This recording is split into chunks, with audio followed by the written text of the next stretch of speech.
Minister, you met with David Livington today. Can you tell us what he was saying to you? What's the latest situation from London? Because that's where all the confusion is coming from.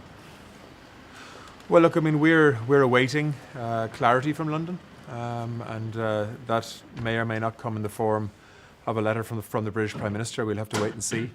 But what I can tell you is that from an EU perspective, I think Michel Barnier has been very clear today. There's a lot of concern amongst EU member states and partners about the prospect of a long extension of Article 50. An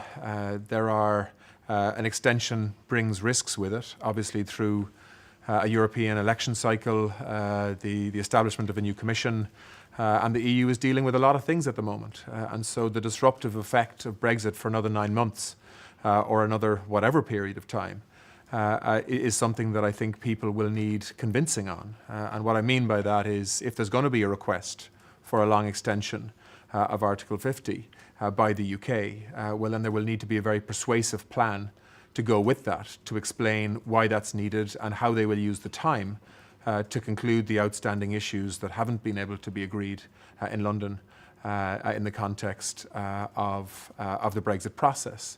It's also been very clear that there is absolutely no appetite to reopen the withdrawal agreement or the detail of that. As Michel Barnier continues to say, there is always an openness to changing the future relationship political declaration, because that's an aspirational document, if you like, in terms of the kind of future relationship that the UK may look for with the EU.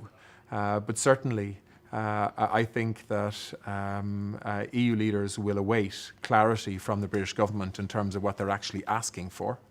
But I think that if there is an ask for a lengthy extension of Article 50, then it will need to be accompanied by a very persuasive and very detailed plan in terms of what the British government and the British Parliament propose to do to get majority support for something.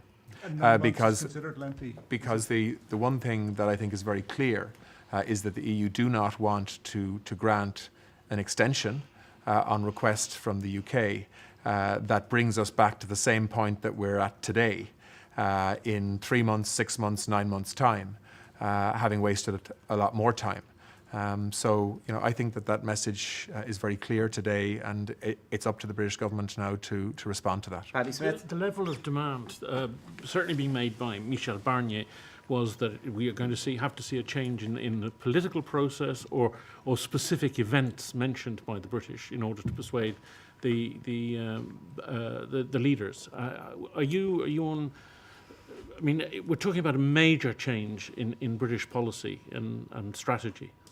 Well, I think that's a matter for the British government to consider. But I think the message coming from Brussels today is that whatever plan accompanies a request for an extension of Article 50 needs to be persuasive. It needs to show how a majority can be found in Westminster to support something.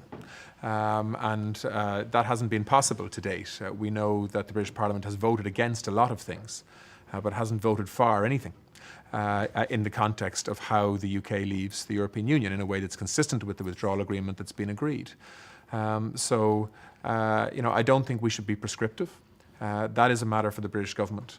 But I do think it's important that the British government gets the message from EU countries that while, of course, there is an openness to an extension of Article 50, that EU leaders will be demanding in the context of a persuasive plan to accompany that extension, so that we can all move forward with some confidence that the outstanding issues relating to the Brexit process can be resolved. Question for Sky here. Thank you very much. Mr. Coveney, Mark Stone from Sky News. Two brief questions, if I may. First of all, to those people in the UK who think that ultimately an extension, short or long, is a given, you will, as 27, grant it. Are they foolish to think that?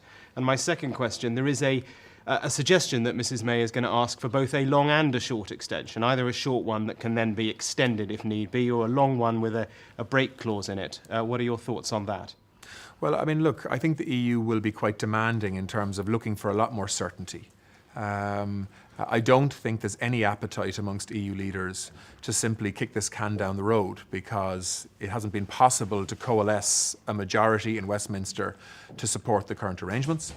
And so if there's to be an extension granted for Article 50 on request, then there needs to be a persuasive plan in terms of how to use that time to overcome the obstacles to a managed, sensible Brexit. So, could the persuasive plan involve it being short and then long, if things don't work out in a deal isn't achieved in a short period? well, I mean that's a matter for the British Prime Minister.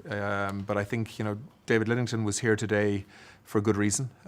He met a number of ministers, including me. He also met Michel Barnier, and I think he will have a clear understanding of the kind of challenge that the British Prime Minister now has in terms of the ask she needs to make. Because don't forget, I mean, often in the UK, the focus on Brexit revolves around trying to find agreement within the British Parliament and the British parliamentary system.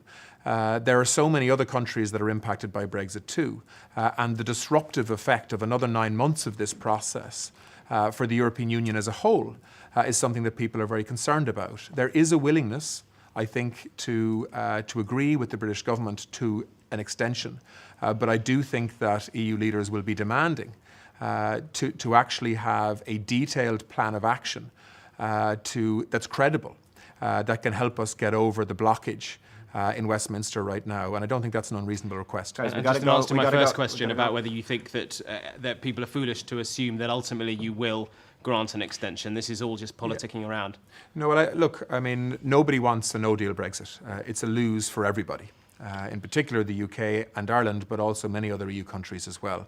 But I think people would be very foolish to assume that this is just some kind of political game and that an extension will automatically be facilitated.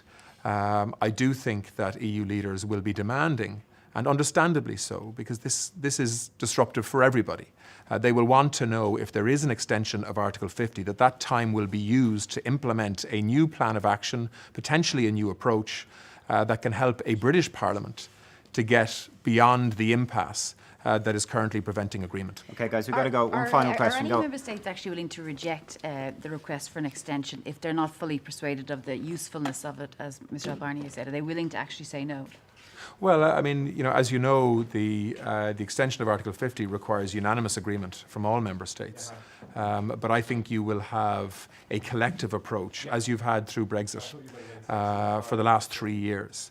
I think before the summit begins, you will have a very clear collective message coming from all EU leaders through President Tusk and others. So I don't think you're likely to see any one or two countries getting isolated from the pack, if that's what you mean. Thanks, everyone. Thank you. Okay. Thank you.